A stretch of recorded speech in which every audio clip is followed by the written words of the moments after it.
All right, everybody, welcome back to Skyway Classics. We're now going for a cruise in our 1967 Chevy Impala 396 4-speed. What's really unique about this car is it is a gold kind of grandma looking car, which was the factory color that is shown on the trim tag you'll see in the pictures.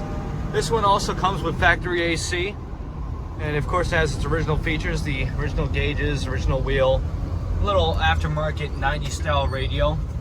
Still has good brakes, good steering. Only another additional add-on they put on was the Sun Pro Tack on the steering column, but it has really good power for a big block and a big car. But you can fit more than just 4 people in the back seat, also in the trunk.